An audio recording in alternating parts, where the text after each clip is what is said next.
This is what we also have some experience working with other NGOs, and we always insisted that they should try to appreciate the art rather than develop it and make it less authentic. So this is one thing. And surprisingly, Anil ji had taken a small course in Delhi. He was interested also in the appreciation of the art course. Some brief courses were going on. So he also tried to get educated in the art. If we don't get this, because this is all verbal, intangible, you know. So we should also promote this. And you also covered this raw material thing, you know, which is you have cared to find out as to what natural materials, which is in the diminish, you know, so you try to get and the tools that they devise, like their own brushes.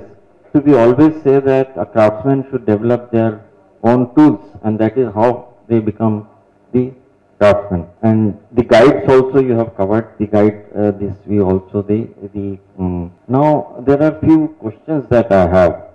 The hand holding, you know, for how long? This is one question. You don't have to answer it right now, but these are the questions that arise in our mind. And the weavers, as we could see in Gadwal, they used to sing while they weave. So this is a very interesting thing. The sound that the looms make, they tried to sing, but now they say that it is all lost. So we, at places like in Jharkhand, I have seen this music going on with the weaving. So perhaps we can revive this also. And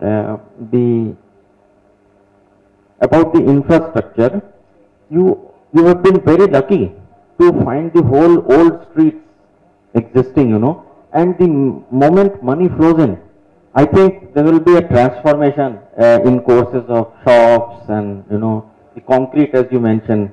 So it is there. So some kind of control that we have been advocating over the past several years, that could there be some protection of the environment, that can be affected, so that the condition stays to attract the tourists.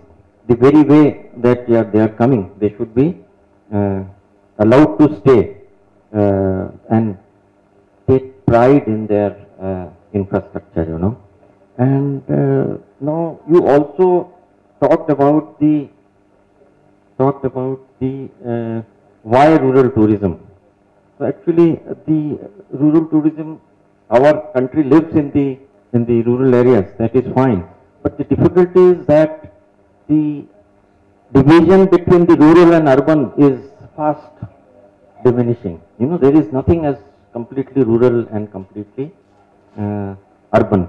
And the media and everything that is urban, they try to copy the urban things. The moment we go to a village, we find that they would also like to have, you know, copy the urban things.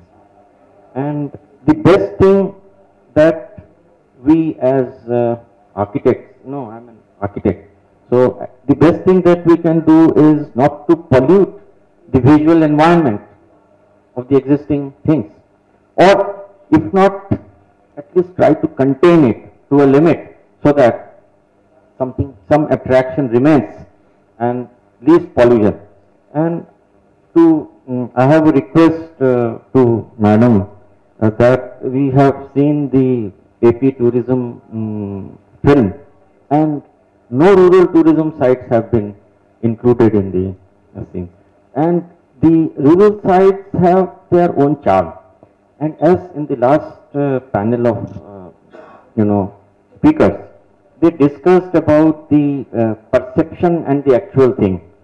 And this perception and the actual thing difference, it was first noticed by Kant, Immanuel Kant, the philosopher, German philosopher. Earlier, there was this gap was there, but he tried to say that there is a difference between the perception and the. So in the virtual world which we all are living in, with mobile and everything. So this reality is lost. So the rural tourism is an experiential tourism, you know. This also we can say as experiential tourism. And this experience, as you have noticed about the children, they stop going to the, you know, other parks and things, and they try to enjoy. They will come back. So how is this happening? Because of this tactile feeling, of the experiential feeling of the rural.